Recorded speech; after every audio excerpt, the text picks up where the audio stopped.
Aprendiendo de la experiencia. Wilfred Bion, capítulo 11. 1. La teoría de las funciones y la teoría de la función alfa, en especial, posibilitan nuevos aportes para la comprensión de los procesos del pensamiento. Consideraré la naturaleza y la función del pensar en cualquier situación que parezca reflejar una edad temprana en la vida del hombre o sus profundidades primitivas habituales, donde sería posible detectar las cualidades que asociamos con el pensamiento. En su trabajo sobre 2 principios del funcionamiento mental, Freud dice: se había hecho necesario restringir la descarga motriz de acción, y esto fue proporcionado por el proceso de pensamiento que se desarrolló de la ideación. El pensamiento estaba dotado de cualidades que hicieron posible que el aparato mental soportase un incremento de la tensión durante una demora en el proceso de la descarga. Es esencialmente una forma experimental de actuar, acompañada de un desplazamiento de cantidades menores de cargas junto con un gusto, descarga menor de ellas. Continúa. Con este fin, la conversión de la carga libre en carga ligada se imponía, y esto ocurría al elevar el nivel de todo el proceso de carga. Continúa. Es probable que el pensar fuera originalmente inconsciente, en tanto era algo más que simple ideación, y se orientó hacia las relaciones entre las representaciones de los objetos, y es probable que luego fue dotado de otras cualidades que eran perceptibles a la conciencia solo a través de su conexión con los restos mnémicos de palabras.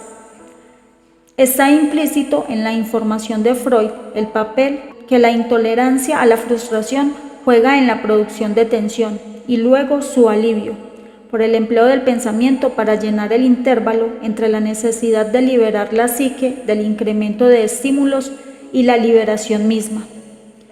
El vínculo entre la intolerancia a la frustración y el desarrollo del pensamiento es fundamental para la comprensión del pensamiento y sus trastornos. La afirmación de Freud sugiere que el principio de la realidad sigue al principio del placer. Se necesita una modificación para que ambos principios coexistan.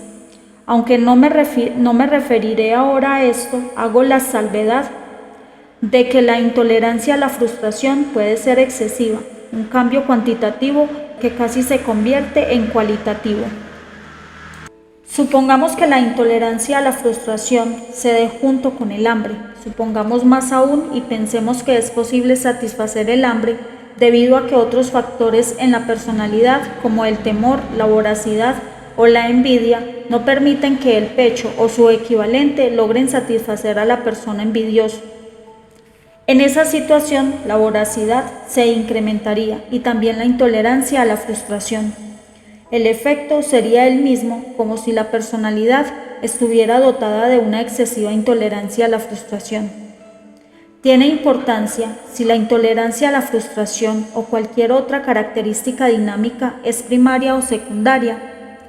La distinción señala que cualquier tratamiento que ocasione cambios en la personalidad se limita a los factores secundarios, ya que los primarios no se modifican. El testimonio clínico de la necesidad del lactante de apoyo material y psicológico hace pensar que probablemente el lactante no puede distinguir entre lo material y lo psicológico.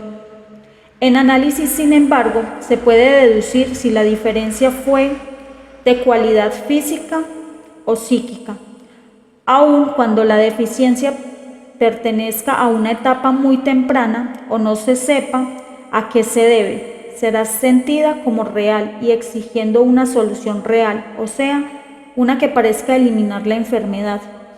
Para el psicoanalista, la elección oscila entre el procedimiento que tiende a evitar la frustración y los que tienden a modificarla. Es esta una opción decisiva.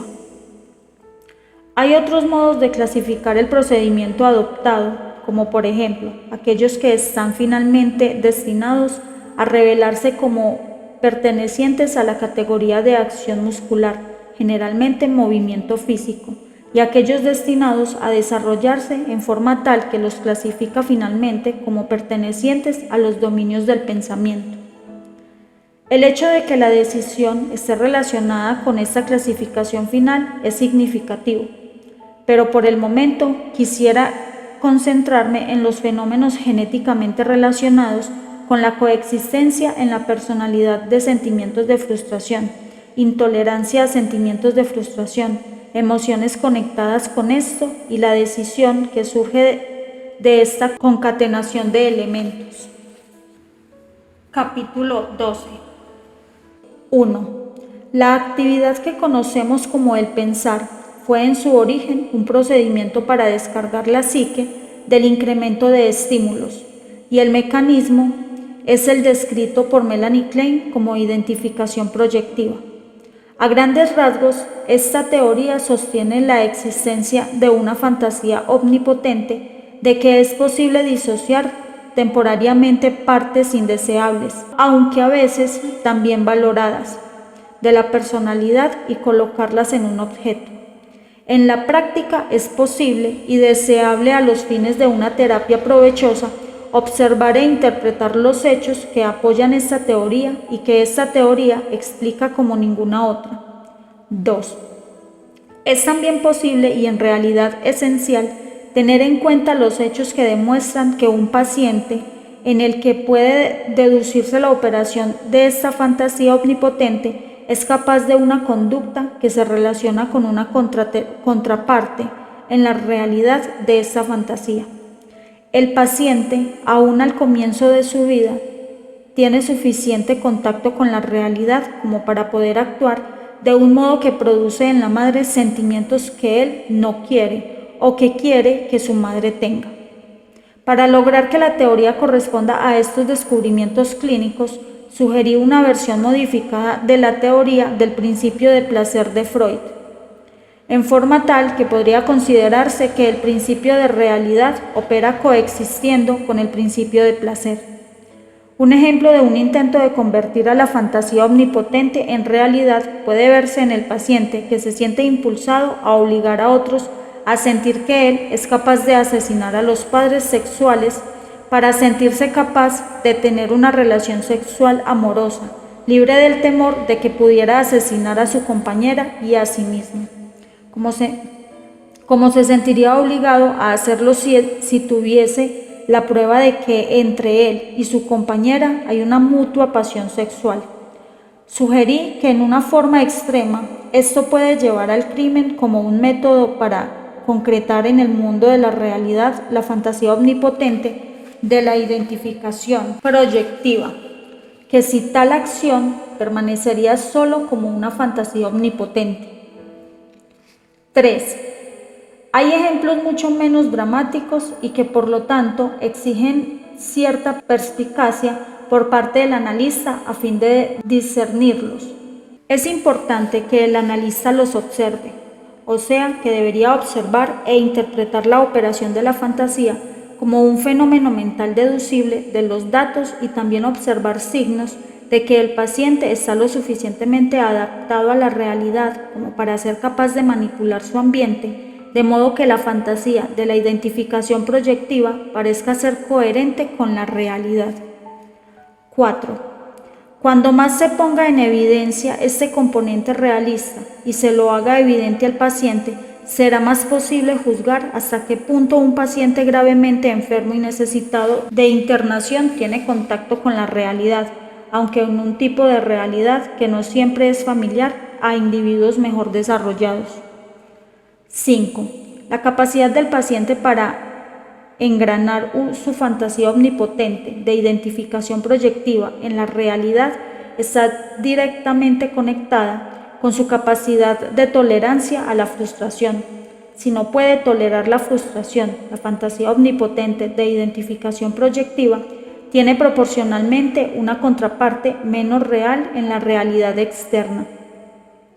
Esto contribuye al estado de Melanie Klein denomina identificación proyectiva excesiva. Sin embargo, debe examinarse este exceso cuidadosamente. Puede parecer excesivo debido a que el analista está obligado a darse cuenta de ello a través de los pasos realistas que sigue el paciente para lograr que el analista, de hecho, experimente emociones de un tipo que el paciente no quiere tener. Este exceso debe ser claramente diferenciado de la identificación proyectiva excesiva, que representa el apelar de la fantasía omnipotente como una huida de la realidad y en particular de sentimientos no deseados. Pero la identificación proyectiva no puede existir sin sus mecanismos recíprocos, es decir, una actividad introyectiva como intento de una acumulación de objetos internos buenos. 6. Supongamos ahora que en realidad el pecho proporciona al lactante leche y sensaciones de seguridad, calor, bienestar y amor.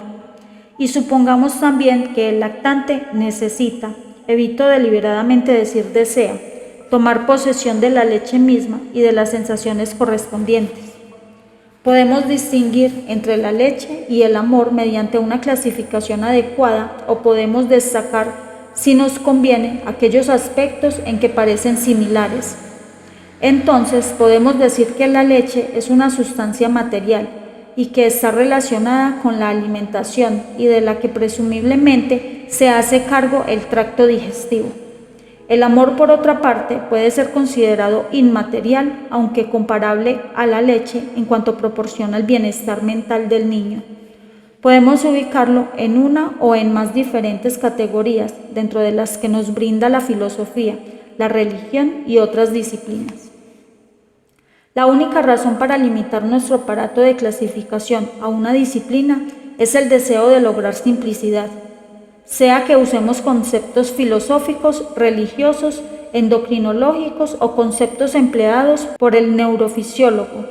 Todos estarán expuestos a la misma objeción, o sea, la de que describen estados anímicos con los cuales estamos familiarizados y que usaremos para describir fenómenos o las realidades que suponemos son la contraparte de esos fenómenos, con los que no estamos familiarizados, pero que creemos haber observado en forma correcta y correctamente los hemos atribuido al lactante.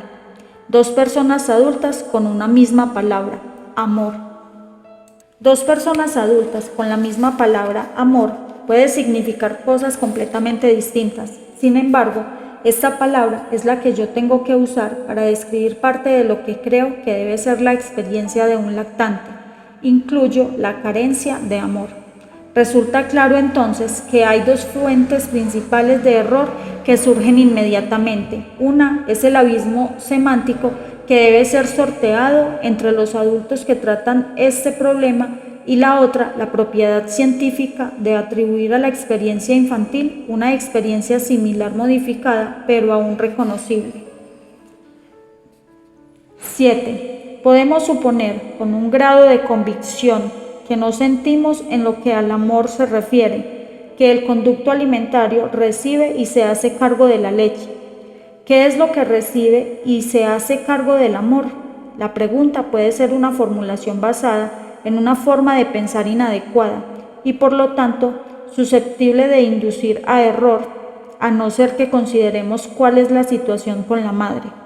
Así como el lactante recibe la leche y la metaboliza por el sistema alimentario, la madre la provee por el sistema glandular. Sin embargo, a veces la leche falla y ese fracaso ha sido atribuido a perturbaciones emocionales. Asimismo, se ha supuesto que el lactante sufre trastornos digestivos que se originan en una perturbación emocional.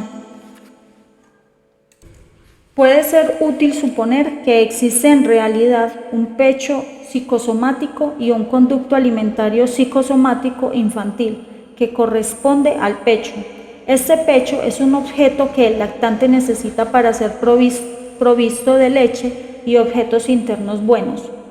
No atribuyo al lactante una captación de esta necesidad, pero en cambio le atribuyo una captación de una necesidad no satisfecha.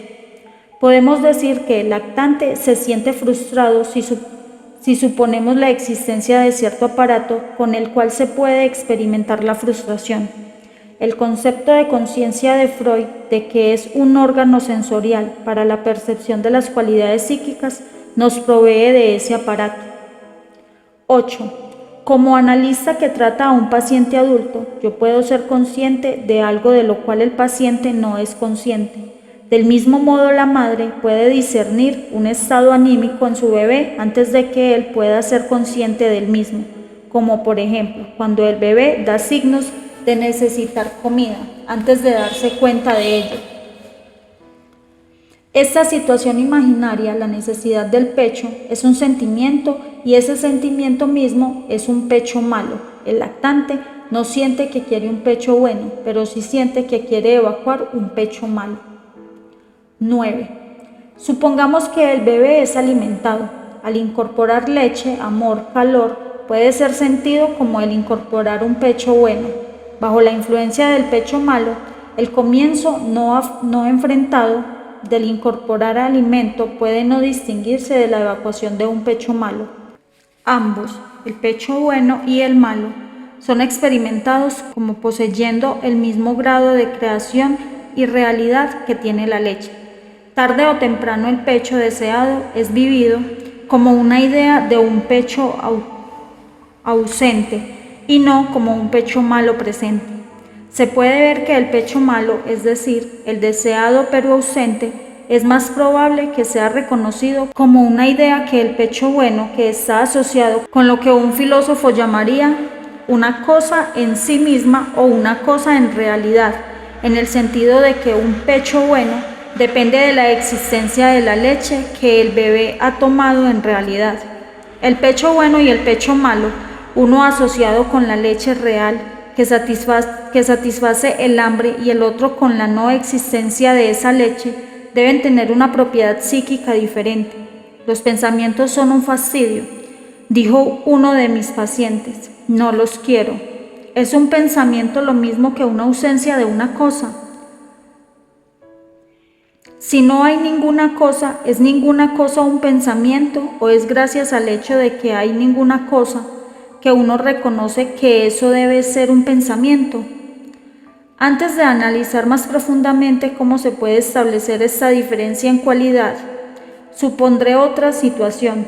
Supongamos que el bebé ha sido alimentado, pero se siente no querido.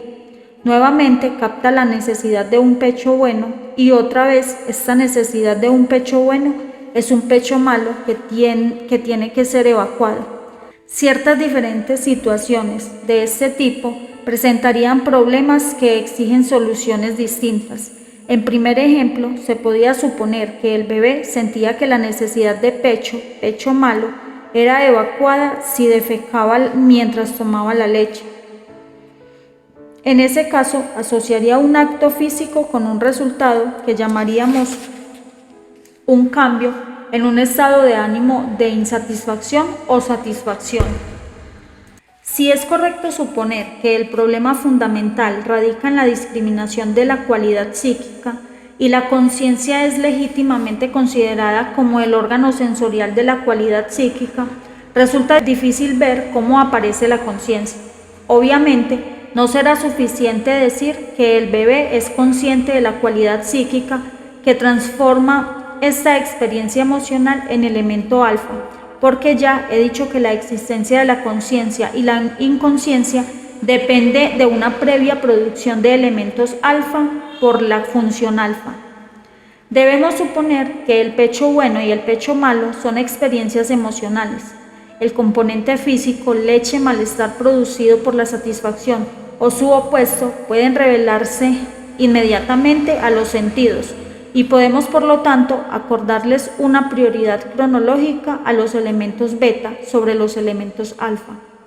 La intolerancia a la frustración puede ser tan marcada que la función alfa se vería entorpecida por la evacuación inmediata de elementos beta. El componente mental, amor, seguridad, ansiedad, a diferencia de lo somático, requiere un proceso análogo a la digestión. Lo que esto puede ser queda oculto por el uso del concepto función alfa, pero las investigaciones psicoanalíticas pueden encontrarle un valor. Por ejemplo, cuando la madre quiere al niño, ¿Con qué lo hace? Aparte de los canales físicos de comunicación, tengo la impresión de que el amor se expresa a través del ensueño.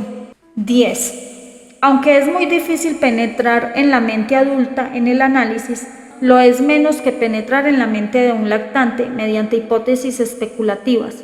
La investigación del revirie en un adulto puede facilitarnos un acceso a este problema. Podemos deducir del revirie como la fuente psicológica que satisface las necesidades del niño de amor y comprensión, qué clase de órgano receptor psicológico se requiere si el lactante es capaz de beneficiarse del revirie. ¿Cómo lo es? Gracias a la capacidad digestiva del conducto alimentario, de beneficiarse del pecho y de la leche que le provee. Para decirlo en otras palabras, suponiendo que la función alfa permite que el lactante disponga de lo que de otro modo solo puede ser evacuado como elemento beta, ¿cuáles son los factores de esta función que se relacionan directamente con la capacidad del revirie de la madre? 11. La capacidad de revirie de la madre es considerada aquí como inseparable del contenido, porque claramente uno depende del otro. Si la madre que alimenta no tiene capacidad de revirie, o si el revirie se da pero no es asociado con amor hacia el niño o su padre, ese hecho le será comunicado al lactante aunque le resulte incomprensible. Se impartiría a los canales de comunicación, los vínculos del niño, la cualidad psíquica. Lo que suceda dependerá de la naturaleza de esas cualidades psíquicas de la madre y su impacto sobre las cualidades psíquicas del lactante, porque el impacto de uno sobre lo otro es una experiencia emocional susceptible, desde el punto de vista del desarrollo de la pareja y de los individuos que la componen, de ser transformada por la función alfa. El término revirie puede aplicarse prácticamente a todo contenido. Yo desearía reservarlo solamente para un contenido pleno de amor u odio.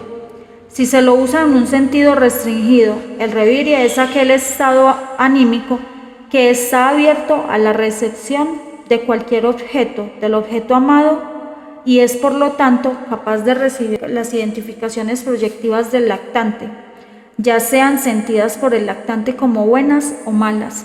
En resumen, el revirie es el factor de la función alfa de la madre. 12. Volvamos ahora a la necesidad de un pecho que contiene el lactante y que he dicho es un sentimiento equivalente a un pecho malo. Debe cambiarse este pecho malo por un pecho bueno. Un lactante capaz de tolerar frustración puede permitirse tener un sentido de la realidad, de ser dominado por el principio de realidad. Si su intolerancia a la frustración va más allá de cierto límite, comienzan a funcionar los mecanismos omnipotentes, especialmente la identificación proyectiva. Esto puede todavía ser considerado realista, en cuanto sugiere la captación del valor de una capacidad de pensamiento como un medio para suavizar la frustración cuando predomina el principio de realidad. Pero su eficacia depende de la existencia de la capacidad de revirie de la madre. Si la madre falla, entonces una nueva carga cae sobre la capacidad de tolerancia a la frustración del lactante, porque ahora su capacidad de tolerancia a la frustración del pensamiento en sí es puesta a prueba. Estoy ahora suponiendo que la identificación proyectiva es una forma temprana de lo que luego sería la capacidad para pensar. Un lactante dotado de una marcada capacidad para la tolerancia a la frustración podrá sobrevivir la penosa prueba de tener una madre incapaz de revirie y por lo tanto incapaz de brindarle la satisfacción de sus necesidades mentales. En el caso opuesto, un lactante marcadamente incapaz de tolerar la frustración no puede sobrevivir sin una crisis aún la experiencia de la identificación proyectiva con una madre capaz del revirie. Nada que no sea un pecho inagotable podría ayudar y eso no es posible, incluso por la falta de apetito, si no hubiera otra razón. De este modo, hemos enfocado un tipo de vida mental no abarcada por las teorías elaboradas para la comprensión de la neurosis. No me propongo continuar esta investigación ahora excepto en tanto tiene que ver con la función alfa. Para un próximo audio tendremos el capítulo 13.